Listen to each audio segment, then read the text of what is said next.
premises. We wish you...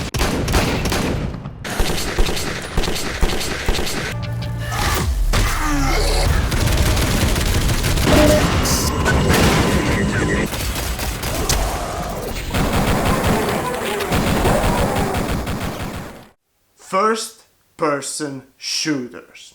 Well, actually, the first game I've ever played was a shooter, and since then I've grown to absolutely love the genre. In fact, made my point to play basically any game that is out there in that genre. So I think I've got a good grasp as to what a good and a bad one should and should not have.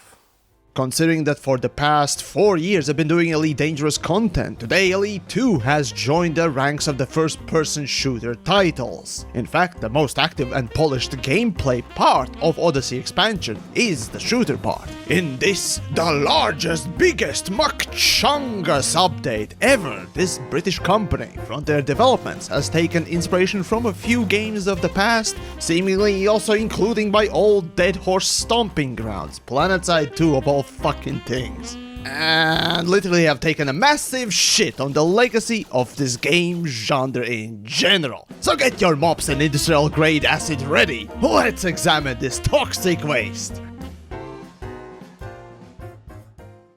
Well, I suppose it'd be only fair to describe what the Elite Odyssey gameplay actually is, before you quote-unquote smack the baby seal. So, what do developers say about their own creation? Now I quote PC Gamer's article they did around the same time Odyssey was announced. They did an interview with the developers. The feel of the first-person shooter is vital to its success, and I asked Jackson what approach Frontier is taking with Odyssey. Will it be heavy, clunky shooter like ARM, or more accessible and fast-paced like Call of Duty? It's probably in the middle somewhere, he says. We're not going for anything in the feeling of an arcade shooter. The weapons, if they have weight, will have different draw speeds, different ADS, aim down sight speeds, so you'll be able to feel the difference with each weapon. We're not expecting Twitch-based gameplay in terms of being able to draw a weapon and immediately shoot, but also, it's not sluggish. There's pace to this. We want a level of drama and excitement to come through the combat. What the fuck are you talking? Those who have not tried Elite's first-person shooter, in the simplest of terms, the gameplay works well like this.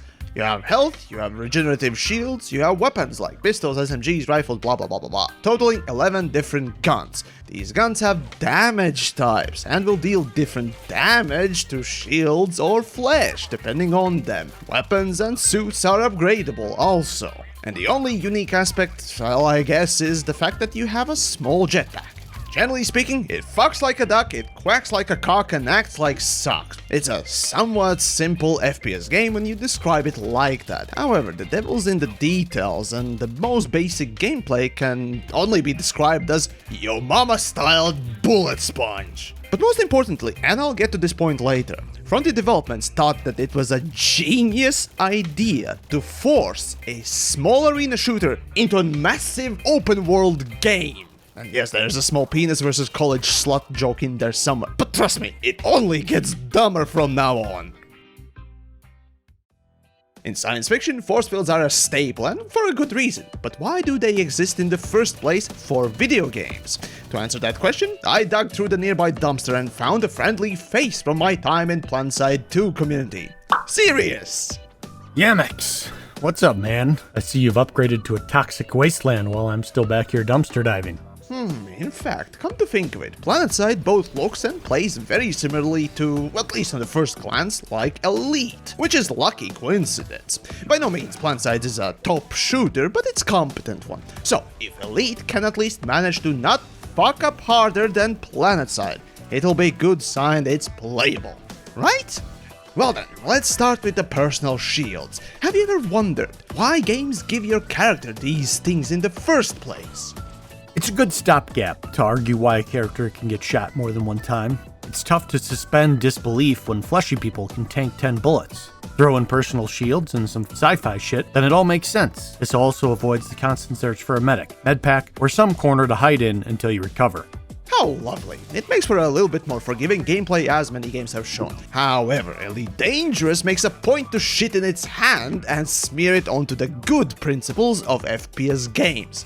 Several times. First of these fecal smears are over damage multipliers on different body parts. Basically put, while the shields are on in Elite, you will deal no extra damage on headshots. This will grate against 99% of FPS players' feeling of pacing.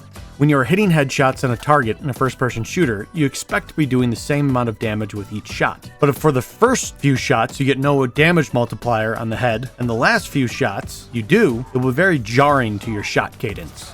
So basically, not only the biggest, but also regenerative health. Not having weak spots, especially compared to the hard, non-regenerative health, is an actual decision that was made because, serious? Can you think of a single good reason? Players want to land difficult shots, and they want it to mean something. Pulling off that epic 360 no-scope headshot isn't exciting if it's the same thing if you shoot him in the toe. The next fecal escapade has to do with bullet sponges. And boy oh boy, does everyone love slamming a 40 bullet magazine, a solid kilo of lead, into a face of an opponent, and seeing the fucker merrily continue skipping across the field like a deer with a death wish.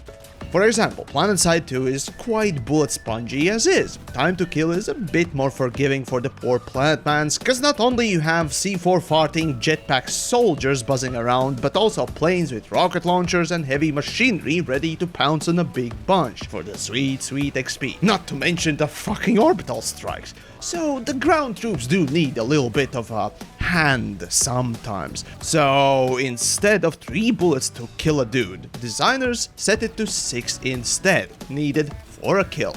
And then beyond all that, the combined arms nature of PlanetSide 2, it's also the sheer scope. It's not uncommon to have a battle of 96 versus 96, which means there's a lot more places for damage to come from. Making combatants a little more tanky with a higher TTK gives players a better chance to survive the chaos.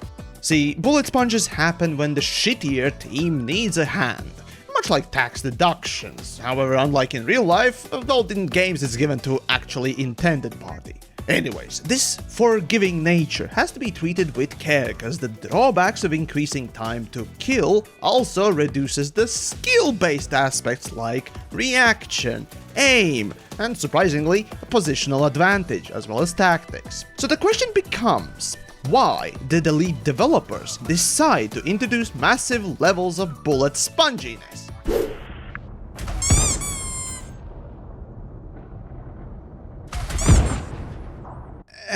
No, I doubt it was because of the ships and SRVs killing people with ease. I mean, they do it already regardless. In fact, I have a feeling that they did not even touch balancing on combined arms gameplay. No, I suspected it had to do mostly with PvP. Ask yourself, why would developers put a massive bullet sponge for feat PvP gameplay? Why would they purposefully introduce an aspect of the game that reduces the need and impact of skill? Is it because the designers are disconnected geriatric wankers who haven't played a single FPS game in their lives? Or is it to cater to even the most basic, unskilled, casual players as much as possible and make sure good players don't kill them easily? Or is it to make them feel special? Is it perhaps that they outsourced this part of the game and didn't bother balancing it? Or maybe it's to make the central focus of this FPS gameplay the level of gear, not what skill you have. As it happens, that's exactly what Elite Dangerous gameplay is. Highly based on your gear's level, to either make you feel like your weapons are not ready for combat when you have not upgraded any, and to make you feel like a wrecking ball after spending hours upon hours of grinding for upgrades. See, this often happens in single player or general PvE RPG leveling based FPS games. Take Borderlands for example. Your weapons mostly kill very fast if you're at a decent level appropriate to your opponents, while the opponents themselves take a really long time to chew through your shields and abilities. If you, however, step outside your appropriate leveling zones, NPCs suddenly become juiced up bags of health that smack you down in one shot. See, leveling systems prevent players from progressing too fast or stop you from farming easy bots, causing an artificial limitation. However, Elite Dangerous, well, there is no leveling system. Elite also is a PvP game, where the same gear that a player has could and will be given to an NPC. So, to make fun gameplay, you have to balance according to PvP rules. What you can use can and will be used against you. The more elitist players could point out the fact that Elite fanbase consists of old men in their 40s and 50s with little to no shooter game skill experience to speak of. So that's why developers have made sure that the gameplay excels and requires as little skill-based gameplay so that even the shittiest player when ambushed could return fire and win the encounter as long as they have a better gear, which they acquired after hundreds of hours of meaningless gameplay. I mean, why else would they have no headshot multipliers when the shields are on? Why shields, when they would come back, would be at 50% even after damage is dealt? Why else would weapon damage increase almost twice when fully upgraded? Why else would the intended gameplay require you to stop shooting and swap weapons, giving your target time to respond? No, preposterous. That sounds like pay to win, and incredibly disrespectful for the players, no matter who or what they are. It can't be the developers think so little of their player base. No, there must be some other reason.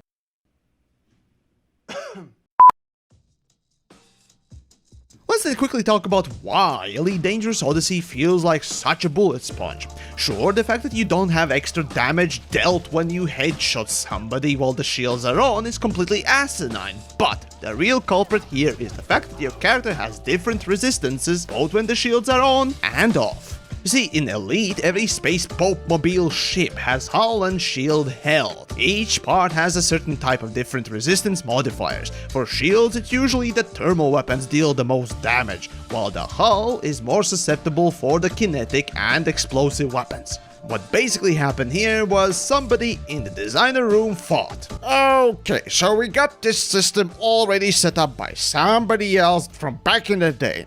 So how about we just copy-paste the fuck out of it for our FPS game?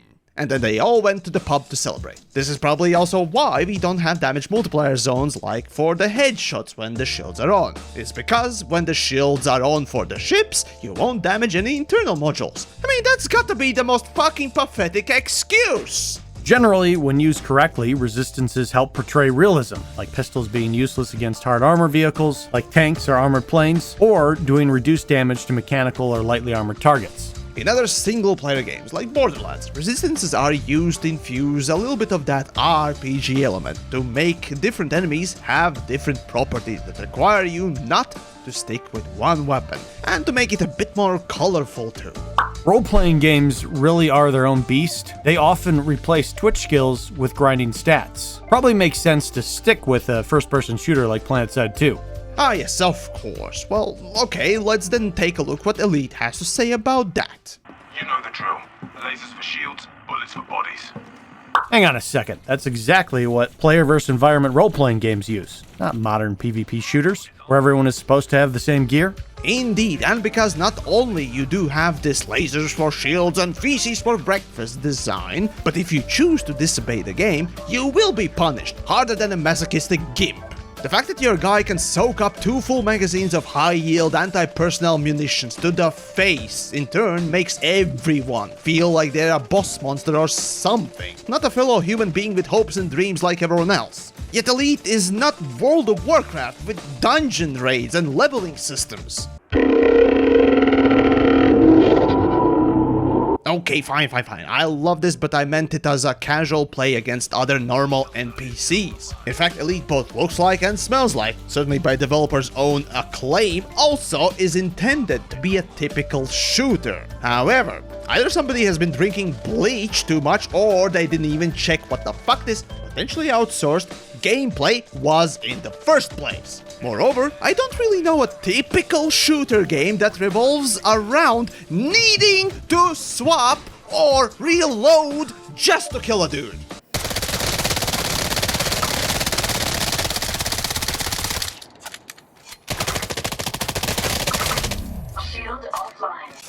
me! And if you push the bullet sponge too far, it quickly invalidates combat when no one can kill anyone. Usually this means that most shooters will stick to 6 bullet kills from an automatic rifle, and even then it starts to feel spongy as hell. What's more, with different resistances, the weapons stop feeling rigid and reliable and start becoming increasingly inconsistent, ruining any intuitive learning for new players, casuals, fuck, everyone.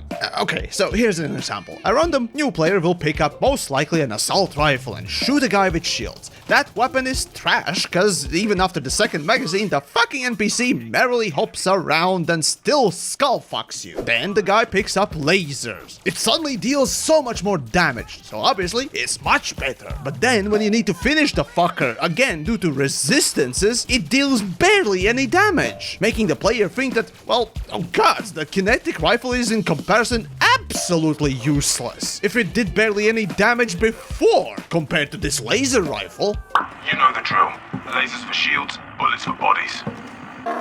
And this is where I tell you, a casual player does not give a fuck about this. Even games like Borderlands that emphasize elemental damage use knows not to fuck with resistances too much on normal non-boss monsters, so that the player can still use the incorrect weapons. But as for more typical shooters, you know, shooter games like Doom, Half-Life, fucking Halo, all of them have made a point not to stray too far from each other without a good reason.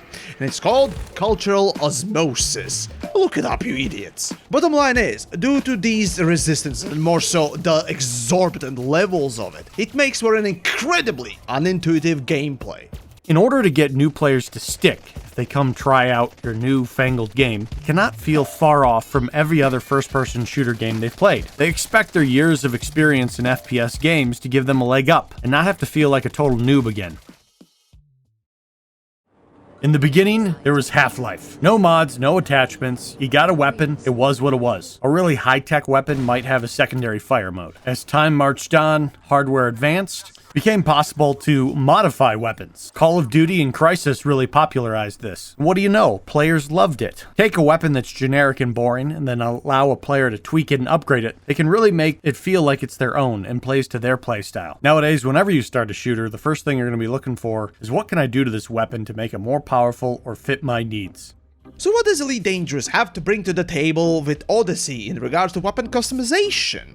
Well, for one, of fucking course we have shit-covered exploitative cosmetics for a lot of money. Oh, sorry, I meant for exploitative value deliberately obscuring fake currency. I mean, why wouldn't we have this sort of a garbage, right? Still, what about the actual functional tactical dildo attachments? Well, considering that Elite ships already have high degree of customization, well, what can an FPS player expect? Well, it's weird. Weird. Like selling the exact same weapon in both its stats and model, but just painting it a different color for $20? Good old gold variant weapons in PlanetSide 2. More like a defrosted 10-year-old quote-unquote yogurt. Weird. So first we have upgrades. You can upgrade weapon 4 times, as well as suits, each time increasing damage for the weapons, and for suits it's shield capacity and recharge. Each upgrade unlocks also an attachment slot, totaling 4 free slots to put some additional upgrades in. I know it sounds a bit weird to have both attachment and upgrade systems combined, I know, but it gets weirder, and by that I mean stupider. Each upgrade adds about 50% more damage per second, so basically at the end of upgrading your crappier weapon will be approximately 2.5 times stronger than basic gear. Now, if this quote-unquote balance would be a creature, it'd be a chicken, but it evolved backwards. By that I mean the power ramp up is so rampant that not even looking at stats too hard, you already know. Like it or not, you are forced to do anything the game tells you to do to upgrade your gear. So if you still refuse to grind the game to upgrade your crap because you don't need that carrot at the end of the stick, how about the game shoving that stick up your ass and forces you to upgrade? Yeah, remember that bullet sponge I mentioned? If you actually want to deal with opponents in any kind of efficient manner on foot, you have to upgrade. Sounds like straight pay to win. In PlanetSide 2, a free-to-play game, whether you are playing with the very first default gun or the NS-15 Gallows, one of the hardest weapons to achieve in the game, there is no power creep. In fact, the default noob gun is slightly more powerful than the advanced gun. The level of power creep is so great that even if you are far more superior player, the level of gear that you have, by which I mean the amount of time you have spent grinding for the gear upgrades, will be the deciding factor in your battles, not your skill or knowledge. It almost feels like the game is designed to erase as much skill-based gameplay. And it gets even stupider here too. Knowledge-based gameplay too seems to have been jet blasted out the company's anus, as whenever you actually do decide to upgrade your weapons, the amount of information that you know about these weapons and spacesuits is so limited by the game. It begs the question, do these designers even know what FPS games are? You know the drill. Lasers for shields, bullets for bodies. Okay, well the upgrades are better than the last, but what about those attachments? Yeah, about that.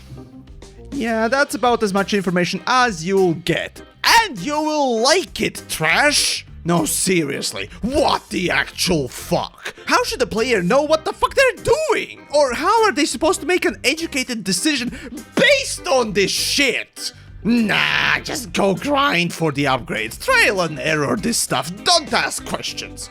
Oh, come on, man. It can't be that bad. A few hours to do simple tasks and that's it? Oh, for shits and giggles, I tested how much time it would take to upgrade one of those spacesuits. I made a video about it, cause fuck me if I suffer in silence.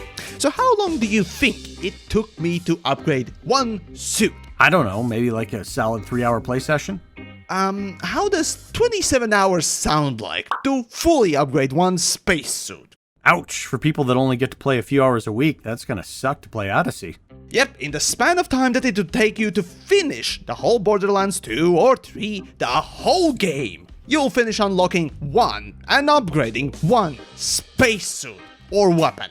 But you are simply playing the same normal fun gameplay while gathering resources, right? I mean, in PlanetSide, to unlock attachments, all you need is to play the game, and no matter how you play it, you will get those resources. Nope. What do you mean, nope? Unlike our beloved free-to-play grindy PlanetSide, Elite Dangerous, you see, takes a step further, and basically to get resources for upgrades, you need very specific items gathered in very different locations. It's like the copy-paste machine is working overtime like there's no tomorrow over at Frontier Development's land. But even then, the gameplay is, well, fuck, just look at this.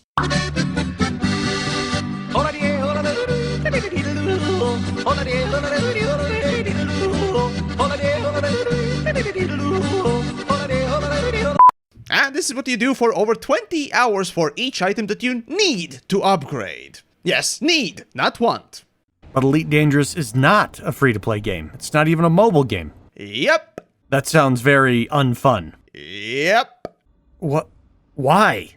I have theories. I've made videos. Bottom line is, though, it's directly to waste your time. It does sound awful. Is this a pay-to-win mechanic where people can pay to speed up the grind? Like better or higher drop rates for the items you really need? Nope, that would be bad. But at least then they could offer time savers. But no, it's just to waste your time. Oh, but it's not over. You remember those attachment slots? Oh boy, don't tell me there's more. Yeah, once you install, say, a scope or whatever other attachment, you can't swap it out or remove it. Customizations are permanent. Yuck.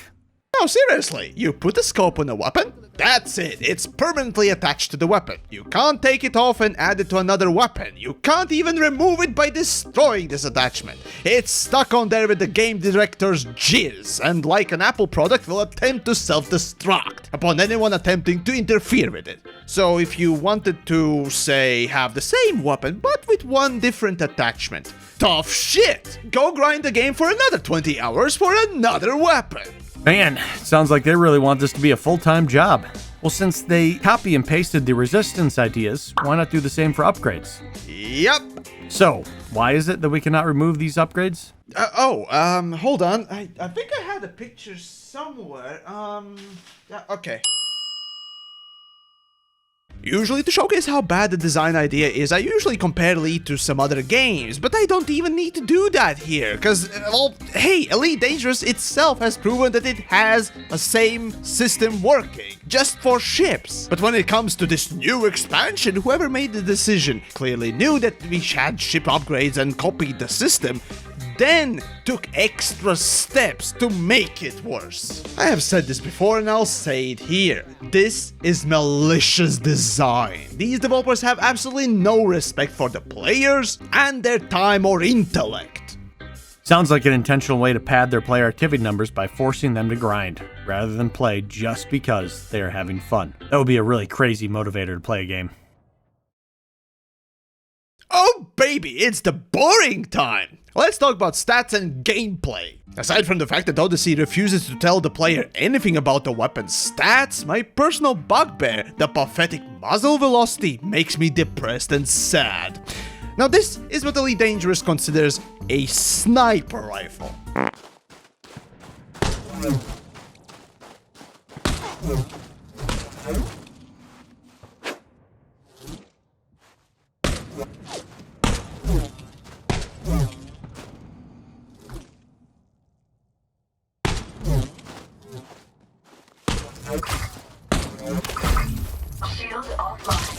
What the fuck? And they said that they handled weapons! Guntails being the second part of a gunshot. We were really fortunate enough to go to Pinewood to record a small set of weapons, but in a huge variation of different environments. Well, you must have confused Nerf toys for actual things, because this certainly is not what I expected for a marksman's long range, high velocity, high damage weapon to produce. Frankly, if you gave me a gun that literally shoots diarrhea out of it and in your face at the same time, I would call that a better marksman's weapon, because at least half the targets would be hit all the time. On top of it, Elite Dangerous being a rather scientific and science-based love letter to, you know, science. What with all the gravity physics changing according to the planet's properties and blah, yeah, when it comes to guns, I think they're spunking space magic. Very consistent with those physics, are we not? And as if it wasn't annoying enough, remember this? But also it's not sluggish, there is pace to this. We wanted a level of drama and excitement to come through the combat. Hope you love switching weapons a lot, and hope you love sluggish gameplay, cause this is fucking it. And this is to say nothing about how retarded this idea actually is. Now pull out your sidearm. Remember, switching to your pistol is always faster than reloading. However, what is the most baffling decision here is the gameplay itself. The way each of these incredibly unfun parts come together. For a game that has a massive open world with planets and a massive fucking galaxy, they forced it to marry a small arena shooter mechanic. That's frankly worse than a fucking Game of Thrones ending. I frankly am astonished at the stupidity on display here. First, because how tanky everyone is and how quickly regeneration happens, the long-range battles simply will never happen. Second, due to insane regenerative rates, you need to get up someone's ass to actually finish them off.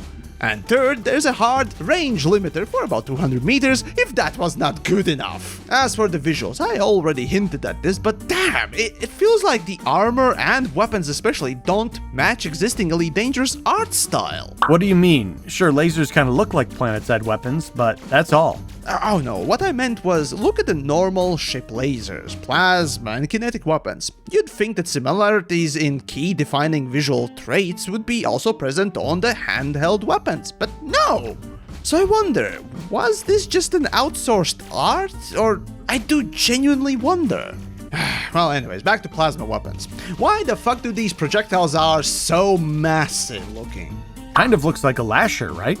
I know, right? Sure, it's plasma magic pew pew, but take Planside for example again. Normal weapons have about the same bullet sizes. Yet the big Chunga Slasher does have the big balls of light, which indicates that they are also explosive. And that's why it needs to have the big balls. In Elite, however, it's just large for no good reason, other than to confuse the player perhaps. And I got more nitpicks. The plasma pistol, for example, the most useful weapon in the game, has completely off-center reticle, making you miss because no one bothered to check if the weapon iron sight is in the right place where you're aiming for. And then speaking more about the reticles, who the fuck thought that light brown and light blue colors were genius colors for red dot / holographic sights? My god, it's like no one on the team or the playtest team or fuck Braben himself didn't think that it was a really idiotic thing. Red dot sights are the most basic there is. You have to have them. Just because it's a future sci-fi shooter doesn't mean you can drop them. And then finally, the fucking shields. As if I didn't talk about this genius level of, your child is so gifted, it's a vegetable. Well, first off, why do we even need regenerative health? The idea behind regenerative health is so that players don't feel like they need to go back for health pickups constantly. They can go into a different engagement without being at a disadvantage because of one they had a few minutes before. Players should lock in battle, and even if there's a chase or something like that, health shouldn't come back. But once it's over, long enough time without taking any damage, they should be able to get back to full health easily before the next fight. Now what Elite Dangerous does is take this concept and throws it out the window. Basically, they straight up copy-pasted how ship shields work and called it a day, as I established this already. The problem here is with the fact that when your shields break, in literally every game that I've played, the health regeneration does not start until you have waited a set cooldown and kept yourself out of the harm's way. However, in Elite Dangerous, you get damaged while the shield is broken? No problem, it continues to charge shields. And then to top off the unfairness, when it's done charging, it pops at 50% full shield back online immediately. Hold on, what? Yep, you get pounded in the ass for 10 seconds. No problem, the shields suddenly pop up again at 50% and regenerates from that point. But in normal games, the shield cools down as long as you don't get shot. And when cooldown is done, it starts rapidly regenerating from 0% and stops if you take damage again. This is specifically done to avoid being a bullet sponge. Oh, so that's what you mean. Yeah, it makes even more sense now. Yep, I cannot stress how annoying this feature makes the gameplay. It really does. This whole design sounds like it's specifically made so it's as hard as possible to kill anyone, so that you can enjoy the endless pew-pew gameplay. And if this was not enough, the bullet that breaks the shields, the rest of the damage gets thrown out the window like a miscarriage. Yep, say if your opponent has one shield health point left and you shoot the fucker with a sniper rifle dealing over 20 points of damage, the leftover 19 points of damage will not be subtracted from the health. My fucking gods, it's like the gameplay was specifically designed so that even the biggest potato brain could avoid being killed by a professional player. How could you call this fun? How could you call this fair? What the fuck is this? Yet the funniest thing, no one actually does PvP. At this point in time, due to Odyssey fucking up the whole game in several ways, playing alone is already unbearable for many, let alone doing that with more people that are struggling to instance with you. Oh, and yes, Elite Dangerous is a peer-to-peer game, by the way. Oh, and on unrelated note, does anyone know a peer-to-peer PvP FPS game that actually works? Anyways, despite basically never seeing another player on foot outside the starports, making some people think that it actually is a single-player game, it still is technically a PvP game, and as such must be balanced. But let's for a moment say Elite was made as a PvE game, where you, the player, fight against NPCs with some minor multiplayer aspects. Would that work? Well, that's just it. We now have to turn our attention to NPCs and the AI, and I tell you, there's a very distinct lack of variety. Even setting aside the fact that bots might as well be headless chickens with aimbot turned on, it quickly becomes clear that it's basically just one AI to rule them all. There is no variations in behavior at all, there aren't even different types of enemies, just the same fuckers with slightly more shields and better weapons. I truly have never played this boring of a sci-fi shooter in my life. And that includes Call of Duty, Battlefield, and Ghost Recon games. Bad AI never makes for an engaging experience, especially when they came to an MMO. If they are in a massively multiplayer PvP game, they are there for the unique experience of fighting human opponents. So then in conclusion, what the fuck is this typically British inbred turd of a squeeze that Frontier Developments attempted to pass on as a first-person shooter? Sad thing is, despite how bad Odyssey was released, when developers were not given enough time to properly finish the work, mainly on optimization, the design choices like how things should look, how gameplay should feel, were finished. These ideas were intended. All of this gameplay is, as developers saw, being fun, interesting, and definitely worth those $40. Well, on the first glance, it's like any other shooter. It looks the part, it sounds kind of apart, it seemingly takes examples from proper games. But does it really? Instead of learning and implementing game features, this development team decided to just literally copy-paste already existing vehicle-based combat for FPS and call it a day. I don't know about you, but World of Tanks is far different from Counter-Strike. There is a specific reason why vehicular combat is far more methodical, tanky, and slow compared to the first-person shooters. Yet Frontier seem to have lacked even that much of a brain cells to recognize it, and barely altered anything they copy-pasted. Truly bothers me is the absolute mismatch of Elite Dangerous as the open world massive play space game, having this professional FPS designer that we hired for this thing attempt to shove a miniature arena shooter into this mess. A comparison of anything is a dildo if you're brave enough comes to mind, just that we're talking about a freshly cut 10 kilo chunk of obsidian rock. But even if this FPS gameplay type and Elite Dangerous are mismatched worse than the word freedom and United States, at least it still could be fun, right? Yeah, if only the game was not forcing you to grind. Over 27 hours of repetitive and very boring gameplay in the most unfun way possible for every equipment piece. Just to get some decent gear, then, well, maybe 30 minutes of gameplay could be enjoyable. So, is the grind the real gameplay? Well, even if you have such low standards for good games, that grind is acceptable. It becomes increasingly invalidating when you learn that even the cheapest ship, fucking SRV, can kill anyone with legs in mere seconds, making the leg-based pew-pews a waste of time. So yeah, the lesson here is, do not waste your time with leg combat. Use a ship with missiles instead.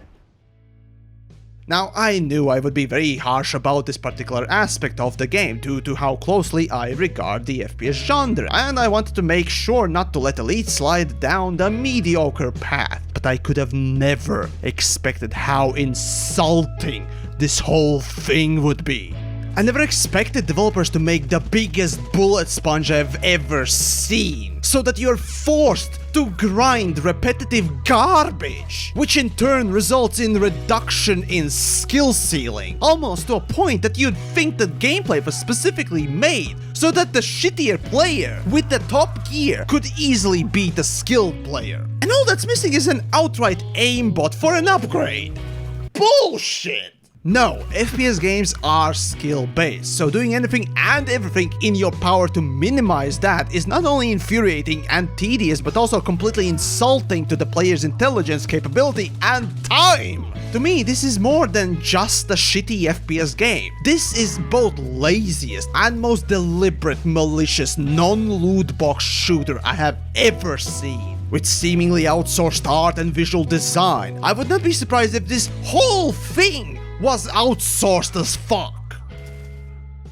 A grind, a snooze, a bullet sponge, an insult.